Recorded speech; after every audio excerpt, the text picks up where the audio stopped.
Hello guys and welcome to Skynomics academy. मेरा नाम सुनील कुमार यादव है और आज हम लोग बहुत ही शानदार तरीके से सेकंड पार्ट को डिस्कस करेंगे। हमने फर्स्ट पार्ट ऑलरेडी डिस्कस कर रखा है, determination of income and employment का, जो कि मोस्ट इम्पॉर्टेंट एक तरीके से आप लोगों का ये चैप्टर जो है वो होने वाला है, या फिर यूनिट। इसमें 3-4 चैप्टर आपके लगभग लगभग कवर हो जाते हैं अगर आप सब्सिडरी बुक देखो, लेकिन एनसीईआरटी में एक ही चैप्टर में दिया हुआ है। लेकिन इन सारे चैप्टर में से 12 से 16 मार्क्स के क्वेश्चन जो हैं वो आपके एग्जाम में पूछे जाएंगे डायरेक्टली। तो ये आप लोगों के लिए इम्पॉर्टेंट भी है, जैसा कि मैंने पिछले वाले लेक्चर में डिस्कस करा था। पिछले वाले लेक्चर में हमने डिस्कस करा था कि भाई एग्रीगेट डिमांड क्या होता है। हमने क्या डिस्कस करा था कि एग्रीगेट डिमांड क्या होता है। हमने ये डिस्कस करा कि एग्रीगेट डिमांड क्लोज्ड इकोनॉमी में सी प्लस आई होता है। सी का मतलब कंजम्पशन एक्सपेंडिचर जो कि हाउस होल्ड करके चलता है। आई का मतलब इन्वेस्टमेंट एक्सपेंडिचर जो कि फर्म करके चल रहा है। ठीक है, तो ये इस तरीके के एक्सपेंडिचर जो है वो देखने को मिल रहा है, और ये होता था क्लोज्ड इकोनॉमी में। क्या होता था भाई, कहाँ होता था? क्लोज्ड इकोनॉमी में। और जो ओपन इकोनॉमी में एग्रीगेट डिमांड निकलता था वो is equal to C plus I plus G plus X minus M. X minus M export minus import. तो ये सब सारे कॉन्सेप्ट हमने वहां पर डिस्कस करे हुए थे। ठीक है, अगर आप वीडियो नहीं एक तरीके से देखे हैं तो पहले जाके वो देखिए, तब ये जो सेकंड पार्ट है वो ज़्यादा समझ में आएगा, या फिर आप इसके कॉन्सेप्ट को समझ पाएंगे। उसके बाद हमने डिस्कस करा था किसके बारे में? कंजम्पशन फंक्शन के बारे में। किसके बारे में डिस्कस करा था? कंजम्पशन फंक्शन के बारे में, कि कंजम्पशन किस तरीके से काम करता है, कंजम्पशन फंक्शन किस तरीके से वर्क करता है।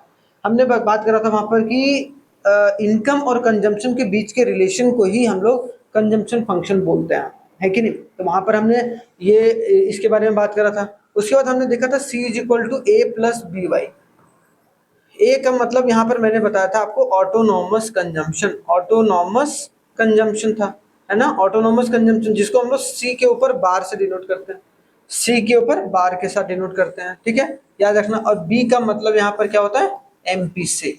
ठीक है, तो हमने कंजम्पशन को भी देखा था, और हमने ये भी देखा था कि सबसे पहले क्या होता है भाई, आपका इनकम जीरो होता है, उसके बाद आपका कुछ ना कुछ कंजम्पशन होता है। उसी कंजम्पशन को हम लोग कंजम्पशन ऑटोनॉमस कंजम्पशन बोलते हैं। फिर हमने ये देखा था आपका इनकम बराबर होता है कंजम्पशन का, तो इसका ये क्या होता है? ब्रेक इवन पॉइंट बोलते हैं हम लोग इसको। क्या बोलते हैं? ब्रेक इवन पॉइंट बोलते हैं। उसके बाद जब income is greater than consumption हो जाता है, फिर उसके बाद आप स्टार्ट सेविंग। उसके बाद क्या होता है? Starts saving. उसके बाद सेविंग स्टार्ट हो जाता है कि नहीं? और हमने डायग्राम भी देखा था कंजम्पशन फंक्शन के। क्लियर है यहाँ तक? यहाँ तक कोई दिक्कत नहीं? हाँ सर, यहाँ तक रिकॉल कर पा रहे हैं। अब आगे देखो कॉन्सेप्ट क्या होता है, थोड़ा सा कंजम्पशन से रिलेटेड है, आगे हम लोग देखेंगे। क्लियर यहाँ तक हो गया? तो ये सेकंड पार्ट है हमारा। तो सबसे पहले क्या देखेंगे? Propensity to consume. तो हमने वहां पर देखा था MPC, marginal propensity to consume. Same उसी तरीके से यहाँ पर देखने को मिलेगा प्रोपेंसिटी टू कंज्यूम। अब प्रोपेंसिटी टू कंज्यूम का सीधा सा मतलब ये होता है कि आखिरकार जो है वो इनकम कितना चेंज हो रहा है, उसके लेवल पर आप कंजम्पशन कितना चेंज कर रहे हैं, है कि नहीं? जैसे कि हम जैसे दिमाग लगाओ कि अगर मान लो कि एक व्यक्ति है श्याम, ठीक है, एक व्यक्ति है श्याम, वो एक तरीके से कितना कमा रहा है? 50,000 रुपया महीना कमा रहा है। ठीक है, मतलब उसका, और उसका इनकम अब कितना हो गया? 60,000। मतलब अब उसका चेंज इन इनकम कितना हुआ? चेंज इन इनकम कितना हुआ? 10,000 हुआ। अब जब वो 50,000 रुपया कमा रहा था तो वो खर्चा जो कर रहा था, कंजम्पशन जो कर रहा था, ये तो हो गया इनकम का पार्ट। कंजम्पशन जो कर रहा था वो 40,000 कर रहा था। अब जब वो 60,000 कमा रहा है तो कंजम्पशन कितना कर रहा है? मान लो कंजम्पशन इसका बढ़कर कितना हो गया? मान लो 55,000 रुपया हो गया। इसका मतलब यहाँ पर चेंज इन कंजम्पशन कितना है भाई? आपका 15,000 देखने को मिलता है कि नहीं? 15,000। तो वही बताता है कि आपका इनकम कितना चेंज हुआ, उसके हिसाब से आपका कंजम्पशन कितना चेंज हुआ। यहाँ 20,000 होगा, 10,000 नहीं, है ना? 50 से 70 कर लेते हैं, इसको ज़्यादा बेटर होगा थोड़ा सा, ताकि चीज़ें थोड़ा सा और आसान हो जाए। वैसे 60 भी रख सकते थे, कोई दिक्कत नहीं था। ठीक है, 70-20 कर दिए। अब यहाँ पर अगर मुझे एमपीसी निकालना है तो एमपीसी इज इक्वल टू क्या होता है? Change in consumption by change in income. क्या होता है? Change in consumption by change in income. तो यहाँ पर चेंज इन कंजम्पशन कितना है? 15,000। ठीक है, और यहाँ पर हमारा चेंज इन इनकम कितना है? 20,000। क्या कट गया भाई? 5 4 जा 20, 5 3 जा 15। यहाँ पर 3/4 आया, मतलब 0 पॉइंट 0.7 के आसपास आएगा। मतलब जिस लेवल पर इनकम चेंज हुआ है उस लेवल से एक तरीके से हमारा कंजम्पशन चेंज नहीं हुआ, क्योंकि देखो इनकम कितना बढ़ा 20,000, लेकिन कंजम्पशन हमने 15,000 बढ़ा, कम बढ़ा। लेकिन अगर मान लो कि आपका कंजम्पशन बढ़ गया होता ज़्यादा, अगर कंजम्पशन बढ़ गया होता ज़्यादा और आपका इनकम कम बढ़ा होता, ठीक है, तो इसका मतलब यहाँ पर 1 से ज़्यादा आता, 1 से बड़ा आता। अब 1 से बड़ा आता है कभी भी नंबर अगर मार्जिनल प्रोपेंसिटी टू कंज्यूम, इसका मतलब इनकम से ज़्यादा आपने कंजम्पशन को बढ़ाया, ठीक है, तो ये भी बात याद रखना। तो यहाँ पर बोला गया है कि propensity to consume is the proportion of total income और an increase in the income to that of the consumer tends to spend, कि एक कंज्यूमर का जो इनकम है वो कितना बढ़ा है उसके हिसाब से उसने कंजम्पशन कितना बढ़ा है, उसको हम लोग बोलते हैं प्रोपेंसिटी टू कंज्यूम, ठीक है। अब सिंपल सी बात है, दो प्रोपेंसिटी टू कंज्यूम होता है, एक होता है एवरेज प्रोपेंसिटी टू कंज्यूम और दूसरा होता है मार्जिनल प्रोपेंसिटी टू कंज्यूम। क्या होता है एवरेज और मार्जिनल। अब एवरेज और मार्जिनल देखो, यहाँ पर अगर देखा जाए एवरेज प्रोपेंसिटी टू कंज्यूम में C/Y और मार्जिनल प्रोपेंसिटी टू कंज्यूम का फॉर्मूला होता है डेल्टा C/डेल्टा Y। एवरेज कभी भी निकालते हैं तो total income by total consumption या फिर total consumption by total income ऐसे करके निकाल सकते हैं। तो यहाँ पर बोला गया एवरेज प्रोपेंसिटी टू कंज्यूम क्या होता है, the ratio of total consumption to the total income. मान लो एक व्यक्ति का इनकम जो है वो 50,000 रुपये है और जो कंजम्पशन है वो 40,000 है, तो इसका मतलब क्या है एवरेज उसका एवरेज प्रोपेंसिटी टू कंज्यूम कितना है भाई, तो सिंपल सी बात है ऊपर 40,000 रख दो और नीचे 50,000 रख दो, तो हजार, ये हजार कट गया 5 और 5 8 जा 40 मतलब 0.8। एवरेज प्रोपेंसिटी टू कंज्यूम कितना है 0.8। एवरेज खर्चा कितना है उसका इनकम के हिसाब से, तो the ratio of total consumption to the total income is known as average propensity to consume, जिसका आपको फॉर्मूला भी यहाँ पर दिया गया है, ठीक है। तो दो तरीके के प्रोपेंसिटी टू कंज्यूम होते हैं। अभी हम लोग प्रोपेंसिटी टू सेव पढ़ेंगे जब सेविंग फंक्शन पढ़ेंगे, लेकिन यहाँ पर याद रखिएगा एवरेज प्रोपेंसिटी टू कंज्यूम और मार्जिनल प्रोपेंसिटी टू कंज्यूम होता है, ठीक है। आगे अगर देखा जाए प्रॉपर्टीज क्या होते हैं, अब ये जरूरी है, properties of average propensity to consume. Average propensity to consume is equal to क्या होता है भाई C/Y, ये तो बात पता ही हो गया। अगर मान लो कि ये इनकम है ये कंजम्पशन है, क्या दिया हुआ है आपका, ये इनकम दिया हुआ है, ये इनकम है भाई, इनकम जीरो था, कुछ ना कुछ कंजम्पशन था, तो ये कौन सा कंजम्पशन हो गया C ऑटोनोमस कंजम्पशन। लेकिन आपका एवरेज प्रोपेंसिटी टू कंज्यूम कुछ नहीं होगा वहां पर, क्योंकि इनकम कुछ है ही नहीं। जैसे जैसे आपका इनकम बढ़ा वैसे वैसे आपने क्या करा कंजम्पशन को भी बढ़ाने की कोशिश करी, ठीक है। तो सिंपल सी बात है, अगर इन दोनों का देखे इनकम और कंजम्पशन तो कितना होगा इस लेवल पर देखो, तो एपीसी अगर निकालना होगा तो एपीसी इक्वल टू सी कितना है भाई 75, और एक तरीके से इनकम कितना है 50। मतलब यहाँ पर देखो इनकम नीचे वाला होता है ना, ये इनकम है ये कंजम्पशन है, यहाँ पर इनकम कंजम्पशन ज्यादा चेंज हुआ मतलब एक से बड़ा होगा, ठीक है। इसका मतलब अगर 5 से करोगे तो इसमें 1.5 आएगा। सेम उसी तरीके से यहाँ पर एवरेज प्रोपेंसिटी टू कंज्यूम निकल जाएगा इसी वाले फॉर्मूला से सबका, ठीक है। अब इसका प्रॉपर्टीज क्या है, गुण क्या है, ये देखते हैं, जरूरी है इंपॉर्टेंट है। यहाँ पर देखो सबसे पहले बोला गया APC decreases with increase in income. APC क्या होता है भाई, एपीसी एपीसी डिक्रीज करता है जैसे जैसे हमारा इनकम इंक्रीज करता है। देखो यहाँ पर जैसे जैसे इनकम इंक्रीज किया गया, एपी क्या था पहले हमारा 1.5 था, फिर 1 है, फिर 0.75, उसके बाद 0.66। तो सबसे पहला कि एपीसी घटता है, एवरेज प्रोपेंसिटी टू कंज्यूम जो है वो घटता है इनकम इंक्रीज करने पर। Income rises faster than the consumption and the rich are expected to save more from their income. तो सिंपल सी बात है, इसीलिए जो रिच होते हैं वो अपने इनकम से ज्यादा सेव करते हैं इन कंपेयर टू पुअर ज्यादा। अगर जो इंसान जिसका पुअर माइंडसेट रहेगा, ठीक है, ये गरीब लोगों का माइंडसेट क्या होता है ये समझना, कि वो इनकम से ज्यादा खर्च करने के बारे में सोचेंगे, जिसका जो असर है उनके पॉकेट पर देखने को मिलता है, ठीक है। दूसरा बोला गया average propensity to consume can never be zero. Average propensity to consume never be zero, zero के बराबर कभी भी नहीं होगा।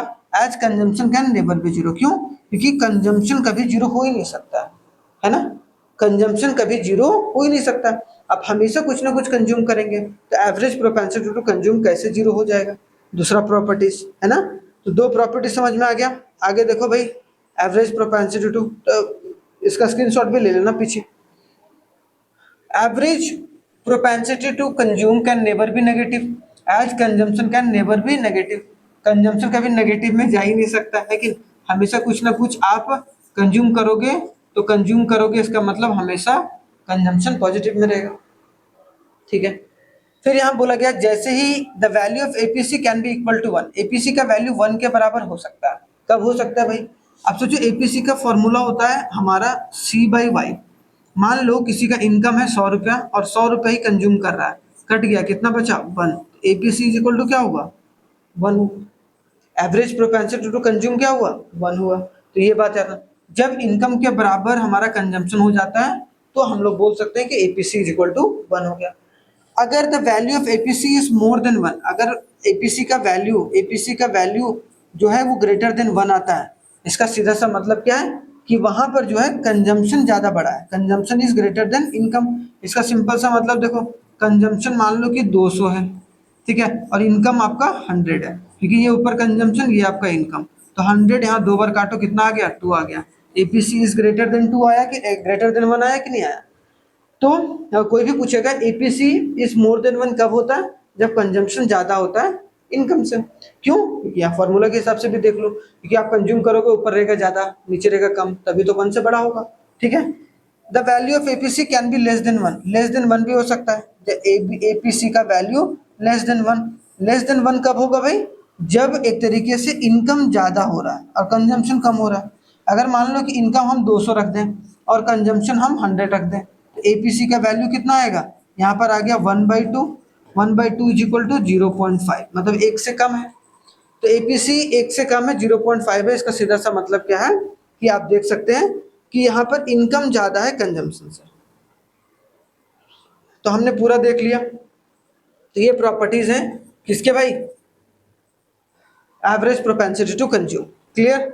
आई होप सो। इसका स्क्रीनशॉट भी ले लो। आगे बढ़ा जाए भाई। नेक्स्ट अगर देखा जाए तो हमारा क्या देखो, मार्जिनल प्रोपेंसिटी टू कंज्यूम क्या होता है? मार्जिनल मतलब the change in consumption by change in income is called marginal propensity to consume. Marginal propensity to consume is equal to delta C by delta Y, कि आपका income कितना बढ़ा घटा है उसके हिसाब से आपका कंजम्पशन कितना बढ़ा या घटा है कि नहीं? आपका इनकम मान लो 50,000 से बढ़ गया, लेकिन आपका कंजम्पशन 20,000 ही बढ़ा, तो इसका मतलब आपका इनकम ज़्यादा बढ़ा घटा है, या फिर आप किससे? कंजम्पशन से। तो यहाँ पर क्या बोला गया भाई कि the ratio of change in consumption to the change in income, the ratio of change in consumption to the change in income is called marginal propensity to consume. उसको क्या बोलते हैं हम लोग? मार्जिनल प्रोपेंसिटी टू कंज्यूम बोलते हैं। जैसे कि अगर देखा जाए यहाँ पर, तो इनकम हमारा कितना है? 0, कंजम्पशन तो ये तो डैश डैश रहेगा, खाली रहेगा शुरुआत में। इनकम 50 हुआ, और ये मतलब इनकम कितना बढ़ा? 50, मतलब यहाँ पर चेंज इन इनकम कितना हुआ? चेंज इन इनकम यहाँ पर देख लो 50, तो चेंज इन इनकम कितना हुआ? 50। चेंज इन कंजम्पशन, कंजम्पशन कितना चेंज हुआ? बढ़ा कितना? तो change in consumption is equal to कितना हुआ? 25, यहाँ 25 हो गया। तो चेंज इन कंजम्पशन, तो यहाँ पर अगर मार्जिनल प्रोपेंसिटी टू कंज्यूम निकालो तो यहाँ पर क्या होगा? देखो एमपीसी, एमपीसी मतलब चेंज इन कंजम्पशन ऊपर रखो, तो 25 ऊपर रख दिए, नीचे कितना 50 रखो चेंज इन इनकम। ठीक है, 25 टू जा कितना हो गया 1/2, 1/2 इज इक्वल टू कितना हो गया 0.5। देख रहे हो? समझ पा रहे होगे? आई होप सो यहाँ तक समझ पा रहे होगे। इसी तरीके से आप निकाल सकते हो, जैसे आपका निकालना है अगला, तो फिर यहाँ पर चेंज, यहाँ पर चेंज इन, इसी तरीके से 0.0.5 0.5 इस तरीके से निकलता चला जाएगा। ठीक है, तो आप ये समझ सकते हैं कि ये मार्जिनल प्रोपेंसिटी टू कंज्यूम निकालने का तरीका। ठीक है, आई होप सो, क्योंकि न्यूमेरिकल्स आते हैं तो न्यूमेरिकल्स के कॉन्सेप्ट आपके पता होना चाहिए पूरे अच्छे तरीके से, तो आपको समझ में भी आना चाहिए। क्लियर? आगे बढ़ो भाई। प्रोपेंसिटी टू कंज्यूम की क्या प्रॉपर्टीज है? ठीक है, जैसा कि हमने properties average propensity to consume का पढ़ा, सेम उसी तरीके से हम लोग properties of marginal propensity to consume. तो याद करना कि तो value of marginal propensity to consume का रेंज किससे होता है? 0 से और 1 के बीच में रहता है। किसमें? 0 और 1 के बीच में क्या रहता है? Average propensity to consume. When the entire increase in the income is consume, मान लो कि आपका इनकम इनकम जो है वो आपका 50,000 रुपया बढ़ा, ठीक है, कितना हुआ? इंक्रीज हुआ, इंक्रीज बाई, तो आपका कंजम्पशन भी 50,000 से, मान लो 50,000 से बढ़ गया, 50,000 से आपका कंजम्पशन भी बढ़ गया। तो इसका सेम मतलब क्या है कि जितना आपका कंजम्पशन बढ़ रहा है उतना ही आपका इनकम बढ़ रहा है। इसका मतलब यहाँ एमपीसी क्या होगा, MPC is equal to change in consumption by change in income. Change in consumption 50,000, ये भी 50,000, इसका मतलब क्या हो गया 1 के बराबर। द वैल्यू ऑफ एमपीसी कितना आ गया 1, कि जितना आपका कंजम्पशन हुआ है उसी के हिसाब से आपने मतलब कंजम्पशन बढ़ाया है उसी हिसाब से जिस हिसाब से आपका इनकम बढ़ा है। इनकम भी 50,000 से बढ़ा उसी हिसाब से कंजम्पशन भी बढ़ा दिया, मतलब marginal propensity to consume 1 when the entire increase in the income is saved. अगर जितना भी इंक्रीज हुआ है इनकम वो सेव कर लिया जैसे, और उसमें से कंज्यूम नहीं करा, जितना पहले कंज्यूम कर रहे थे उतना। जैसे कि मान लो कि आपका इनकम अगर मान लो कि 10,000 था, ठीक है, या फिर 100 रुपया था, अब आपका इनकम हो गया 200 रुपया। तो 100 रुपया पर मान लो कि 50 रुपया खर्च कर रहे थे, और जब 200 रुपया कमा रहे हो तब भी 50 रुपया खर्च कर रहे हो। इसका मतलब आपका खर्चा चेंज नहीं करा आपने, आपका इनकम तो बढ़ा। मतलब क्या, ये जो 100 रुपया आपका बढ़ा, चेंज इन इनकम जो हुआ, चेंज इन इनकम वो आपने क्या कर लिया, सेव कर लिया, और आपका कंजम्पशन नहीं बढ़ा। तो इसका मतलब क्या है कि the value of MPC is zero. उस समय वैल्यू क्या हो जाएगा एमपीसी का, जीरो हो जाएगा। तो कॉन्सेप्ट को समझो, इसके पीछे क्या कॉन्सेप्ट बताया गया, तो आपको बहुत शानदार तरीके से समझ में आएगा। ठीक है, इसका स्क्रीनशॉट ले सकते हैं, तीन प्रॉपर्टीज जिसको आप यहाँ पर समझ सकते हैं।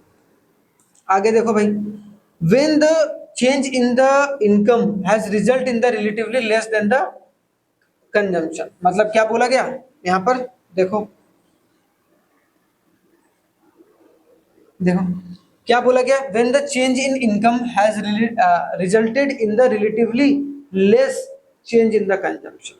जैसे कि मान लो कि हमने कंजम्पशन को क्या करा, कंजम्पशन को क्या करा, कंजम्पशन हमारा 20 रुपया बढ़ा भाई, चेंज हुआ, और हमारा इनकम मान लो, हमारा इनकम मान लो कि यहाँ पर 40 रुपया, ठीक है, 40 रुपया हुआ। ठीक है, 40 मतलब क्या है कि कंजम्पशन जो है वो कम चेंज हुआ है, ठीक है, कम चेंज हुआ है, और इनकम जो है वो आपका ज्यादा चेंज हुआ है, ग्रेटर चेंज हुआ है। ठीक है, इसको लेस बोल लो, इसको ग्रेटर बोल लो, ठीक है, लेस बोल लो या फिर ग्रेटर। इसका मतलब क्या है, यहाँ पर देखो 1/2 आ गया, क्या आ गया 1/2, इसका मतलब 0.5, मतलब एमपीसी इज लेस देन 1, एक से कम होगा। लेकिन MPC is higher in the case of, जो एमपीसी रहता है वो हायर रहता है इसमें जो पुअर इकोनॉमीज में, लोअर इन द जो डेवलप्ड इकोनॉमी। डेवलप्ड इकोनॉमीज में ऐसा नहीं होता है कि आपका जो कंजम्पशन है, तो यहाँ MPC is higher, MPC higher होता है किसमें, एक तरीके से पुअर इकोनॉमी में एमपीसी एमपीसी हायर होता है पुअर इकोनॉमी, क्योंकि वो ज्यादा कंजम्पशन करते हैं, और लोअर इकोनॉमी में कंजम्पशन एक तरीके से कम करके चलते हैं। MPC can be greater than 1, greater than 1 भी हो सकता है। जैसे कि मान लो कि चेंज इन कंजम्पशन और change in income, change in income 20 रुपया हुआ लेकिन आपने 40 रुपया कर दिया, इसका मतलब 2 हो गया, एमपीसी इज ग्रेटर देन 1। यहाँ पर क्या हो गया, क्या ग्रेटर देन 1, ऐसा हो सकता है कभी, बताओ कि आपका इनकम 20 रुपया बढ़ा, 40 रुपया, अब बोलोगे सर लोन लेके कर दिया, क्या बोलोगे कि लोन लेके, लेकिन वो लोन लेने का जो प्रक्रिया है वो एक तरीके से आपका इसके अंदर नहीं आएगा। फिर तो आप लाइबिलिटी क्रिएट कर रहे हो ना, मतलब आपका इनकम 20 रुपया बढ़ा लेकिन आप कंजम्पशन 40 रुपया बढ़ा दोगे, बिल्कुल नहीं। तो can never be greater than 1, इसीलिए देखना जो एमपीसी होगा वो 0 से 1 के बीच में ही होगा, कभी भी 0 से 1, इसके बाहर नहीं जाएगा। एपीसी 1 से बाहर जा सकता है, तो एपीसी का फॉर्मूला C/Y और एमपीसी का फॉर्मूला डेल्टा C/डेल्टा Y। तो ये जरूर याद रखना, ये इंपॉर्टेंट है, यहाँ से सवाल पूछा जा सकता है। ठीक है, कि आप ज्यादा इनकम चेंज करने से ज्यादा आप कंजम्पशन को चेंज नहीं कर सकते हैं। ठीक है, चलिए आगे बढ़ा जाए भाई। नेक्स्ट नेक्स्ट अगर देखा जाए इन्वेस्टमेंट फंक्शन। अब देखो इन्वेस्टमेंट फंक्शन, इसके बाद हम लोग सेविंग फंक्शन के बारे में आएंगे। कोई भी इकोनॉमी में क्या जब इन्वेस्टमेंट होता है या फिर जब इन्वेस्टमेंट बढ़ता है या घटता है, तो वो किसके हिसाब से घटता और बढ़ता है, आपकी इनकम के हिसाब से। अब मान लो कि investment is often refer to the addition of existing stock of capital and capital formation. अब मान लो कि कोई देश में इन्वेस्टमेंट बढ़ रहा हो, क्या बढ़ रहा हो, इन्वेस्टमेंट बढ़ रहा हो। इन्वेस्टमेंट बढ़ने का सीधा सा मतलब है कि कैपिटल जो है हमारी इकोनॉमी में वो एक तरीके से इंक्रीज हो रहा है, क्या हो रहा है, कैपिटल बढ़ रहा है। तो according to Keynes the investment is a function of marginal efficiency of a capital and its rate of interest, कि उसका जो रेट ऑफ अर्निंग है, रेट ऑफ इंटरेस्ट है, वो किस हिसाब से बढ़ और घट रहा है इन कंपेयर टू उसका इनकम या फिर इन्वेस्टमेंट या फिर कंजम्पशन, है कि नहीं। अगर मान लो कि मार्जिनल एफिशिएंसी ऑफ कैपिटल बढ़ रहा है, ठीक है, तो द रेट ऑफ इंटरेस्ट भी उसी के हिसाब से आगे पीछे होगा। तो investment refers to the expenditure incurred on purchase of capital asset, कि जो भी खर्चा बिजनेसेस के द्वारा या फर्म के द्वारा किया जा रहा हो, चाहे वो मशीन खरीदने में, ठीक है, चाहे वो बिल्डिंग बनाने में, चाहे वो कोई equipment, the investment can be autonomous investment and induced investment. तो इन्वेस्टमेंट ऑटोनोमस भी हो सकता है और इंड्यूस्ड भी हो सकता है। अब क्या होता है भाई ऑटोनोमस, तो याद रखना कि इन्वेस्टमेंट कैन आइदर भी जो फर्म के द्वारा किया जाता है, ठीक है, जिसको प्राइवेट फाइनल एक्सपेंडिचर भी बोलते हैं। इन्वेस्टमेंट ऑटोनोमस इन्वेस्टमेंट भी हो सकता है और इंड्यूस्ड, और सवाल यहाँ से आ सकता है डायरेक्टली, ठीक है, ऑटोनोमस क्या होता है और इंड्यूस्ड क्या होता है, इसको समझ लो फटाक से। देखो ऑटोनोमस ये वाला पॉइंट, चलो इसको भी समझा देते हैं पहले। अभी हमने देखा ना, जिसको अभी हमने देखा कि मार्जिनल एफिशिएंसी ऑफ कैपिटल और इसका रेट ऑफ इंटरेस्ट। अब देखो MEC marginal efficiency of capital is expected the rate of return from the additional, कि इसे ये बताते हैं कि भाई जितना हम इन्वेस्ट कर रहे हैं क्या उससे ज़्यादा जो हमारा रिटर्न आएगा कि नहीं आएगा, उसके बारे में जो मेजर करते हैं वो कौन मेजर करता है, मार्जिनल एफिशिएंसी ऑफ कैपिटल। जैसे कि इफ MEC इज हाई, अगर marginal efficiency of capital high होता है सो विल बी इन्वेस्टमेंट, तो इसका मतलब क्या है, अगर क्षमता ज़्यादा है इसका मतलब क्या है कि जो हमारा इन्वेस्टमेंट होगा वो ज़्यादा होगा। जैसे भारत में इन्वेस्टमेंट करना चाहते हैं बहुत सारे लोग, इसका मतलब क्या, भारत में मार्जिनल एफिशिएंसी जो कैपिटल है वो एक तरीके से ज़्यादा है। इसका सिंपल सा मतलब क्या है कि जो भी एडिशनल कैपिटल लगा रहा है उससे कंपनी को बहुत ज़्यादा फायदा होगा, तो ये ज़्यादा होगा तो ये भी आपको ज़्यादा देखने को मिलेगा। Rate of interest, rate of interest is the cost of borrowing money. अगर मान लो कि cost of borrowing, cost of borrowing मतलब कोई भी अगर आप पैसा ले रहे हो, जैसे मान लो 1 करोड़ रुपया ले रहे हो, 1 करोड़ रुपया लोन ले रहे हो, उस पर आपको मान लो कि 1 लाख रुपया की कॉस्ट ऑफ बोरोइंग आ रही है, मतलब 1 करोड़ रुपये लेने के लिए आपको 1 लाख रुपया खर्च करना पड़ रहा है, ठीक है। तो if the rate of interest is high the investment will be low, simple सी बात। तो अगर रेट ऑफ इंटरेस्ट या फिर जो कॉस्ट ऑफ बोरोइंग जितना ज़्यादा हाई होगा उतना लेस इन्वेस्टमेंट होगा, सिंपल सी बात है ना, लेस इन्वेस्टमेंट होगा। अगर cost of borrowing, cost of जो बोरोइंग है वो कम होगा, इसका मतलब क्या होगा, उस देश में इन्वेस्टमेंट होगा वो ज़्यादा होगा। तो ये डायरेक्टली प्रोपोर्शनल है, ये इन्वर्सली प्रोपोर्शनल है ना, सिंपल लॉजिक है। क्योंकि भाई आपको सस्ते में लोन मिलेगा तो आप ज़्यादा इन्वेस्ट करेंगे, है कि नहीं, अगर सस्ते में लोन नहीं मिलेगा तो आप कम इन्वेस्ट करके चलेंगे। तो ये रेट ऑफ इंटरेस्ट के बारे में है, ठीक है, और मार्जिनल एफिशिएंसी ऑफ कैपिटल के बारे में था। अब आते हैं autonomous investment. Autonomous investment is investment in which I independent of the level of income or a profit. This investment is not influenced by the change in the level of consumption and autonomous investment is not made for a profit. ठीक है, it remains constant at any level of the income. Such investment are generally made by the government. जैसे मान लो किसी को profit से लेना देना नहीं है, चाहे प्रॉफिट हो रहा हो चाहे लॉस हो रहा हो, लेकिन अगर इन्वेस्टमेंट जो है वो एक तरीके से सेम है हर एक लेवल पर, चाहे इनका इनकम जैसा भी हो, चाहे इनकम बढ़ रहा हो चाहे इनकम घट रहा हो, लेकिन लेवल ऑफ इन्वेस्टमेंट है, लेवल ऑफ इन्वेस्टमेंट वो अगर सेम है सभी लेवल पर तो हम लोग उसको ऑटोनोमस, तो ऑटोनोमस इन्वेस्टमेंट, जैसे ऑटोनोमस कंजम्पशन बोलते थे ना, सेम उसी तरीके से। यहाँ देखो इफ द इनकम इंक्रीजेज और decreases but the investment remains constant, investment but the investment remains constant. तो जब इन्वेस्टमेंट रिमेन्स कांस्टेंट रहेगा, तो जैसे इन्वेस्टमेंट देखो यहाँ पर सेम है, चाहे इनकम आपका बढ़ा है या फिर आप ऊपर कर लो घटा है, तब भी एक तरीके से आपका इन्वेस्टमेंट क्या है, एक जैसा है। तो वो क्या हो गया, ऑटोनोमस इन्वेस्टमेंट देखने को मिलता है, ठीक है। याद कर रखना ये वाली चीज़ें, स्क्रीनशॉट ले सकते हो। आगे बढ़ा जाए भाई, इंड्यूस इन्वेस्टमेंट। अगर आपका जस्ट इसका उल्टा, ऑटोनोमस मतलब same level of investment at all level of the income. अगर आपका इनकम बढ़ रहा है और आप एक तरीके से इन्वेस्टमेंट भी बढ़ा रहे हो, अगर आपका इनकम कम हो रहा है तो आप इन्वेस्टमेंट भी घटा रहे हो, तो अगर ऐसा कोई सिचुएशन हो रहा है तो हम लोग उसको क्या बोलेंगे भाई, उसको हम बोलेंगे इंड्यूस्ड इन्वेस्टमेंट। क्या बोलेंगे? इंड्यूस्ड इन्वेस्टमेंट बोल के चलेंगे, ठीक है, याद रखना। मतलब induced investment is investment which depends upon the level of income. वहां पर लेवल ऑफ इनकम से डिपेंड नहीं था ऑटोनोमस, लेकिन यहाँ पर लेवल ऑफ द इनकम से डिपेंडेंट है, ठीक है। तो यहाँ पर समझना है कि it is influenced by the change in the level of income and is made by the sole aim of the profit motive. और इसको सोल मोटिव क्या होता है भाई? सोल मोटिव क्या होता है इंड्यूस इन्वेस्टमेंट का? ताकि प्रॉफिट हो सके। और कौन करती है? प्राइवेट कंपनी करती है। सरकार ज्यादातर ऑटोनोमस इन्वेस्ट, सरकार को वेलफेयर करना होता है, सरकार को भलाई के लिए काम करना होता है, तो वो खर्चा या फिर जो इन्वेस्टमेंट करेगी वो लोगों की भलाई के लिए करनी, चाहे उससे प्रॉफिट आ रहा हो या नहीं आ रहा हो, लेकिन सरकार को करना ही करना होता है।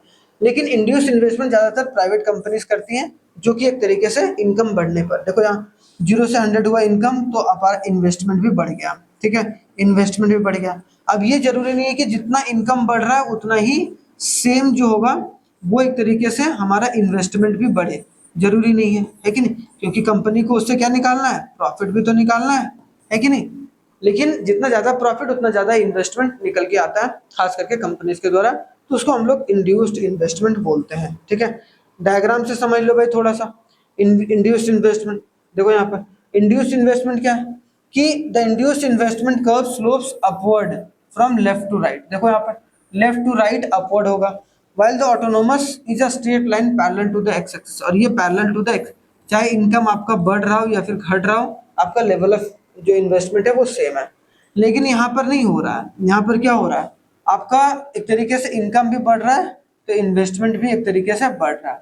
शुरुआत में कुछ इन्वेस्टमेंट नहीं होता है, लेकिन शुरुआत में जैसे ही आपका इनकम आ जाता है वैसे वैसे आपका इन्वेस्टमेंट भी बढ़ता चला जाता है। देखो इन्वेस्टमेंट भी बढ़ रहा है तो इनकम भी बढ़ रहा है। यहाँ पर इन्वेस्टमेंट क्या है? कांस्टेंट है, कांस्टेंट है, लेकिन इनकम जो है बढ़ रहा है या फिर घट रहा है, ठीक है। तो ये दोनों याद रखना है, ऑटोनोमस और इंड्यूस्ड इन्वेस्टमेंट का डायग्राम। तो डायग्राम भी आप लोग याद कर सकते हैं, ठीक है। आगे बढ़ा जाए भाई, चलिए, धन्यवाद यहाँ तक। और यहाँ तक हमने एक तरीके से इन्वेस्टमेंट और कंजम्पशन फंक्शन को पूरे अच्छे तरीके से डिटेल में डिस्कस कर रखा है। हम जो है एनसीईआरटी की तरफ से मतलब एनसीईआरटी के नोट्स से रिलेटेड और अदर बुक से रिलेटेड नोट्स वगैरह सारा चीज़ यहाँ पर दिया जा रहा है। ऐसा नहीं है कि इसमें chapter by chapter theory determination of income in employment में 3-4 चैप्टर साथ में आ जाते हैं। एग्रीगेट डिमांड, एग्रीगेट सप्लाई, है कि नहीं? उसके बाद आपका उसमें डेफिसिट डिमांड और एक्सेस डिमांड, वो सब सारे चैप्टर्स इसके साथ आपको देखने को मिलेंगे। मतलब यहाँ पर आपको एग्रीगेट डिमांड और एग्रीगेट सप्लाई के साथ साथ consumption function, saving function, investment function, उसके बाद आपको डेफिसिट मतलब एक्सेस डिमांड, डेफिसिट डिमांड, वो सब सारे कॉन्सेप्ट को भी देखने को मिलेगा, ठीक है। चलिए आगे हम लोग नेक्स्ट वीडियो में इसको थोड़ा सा कैरी फॉरवर्ड करेंगे। तब तक आप लोग बहुत बहुत ख्याल रखिएगा अपना। थैंक यू वेरी मच, जय हिंद, मिलते हैं नेक्स्ट वीडियो में।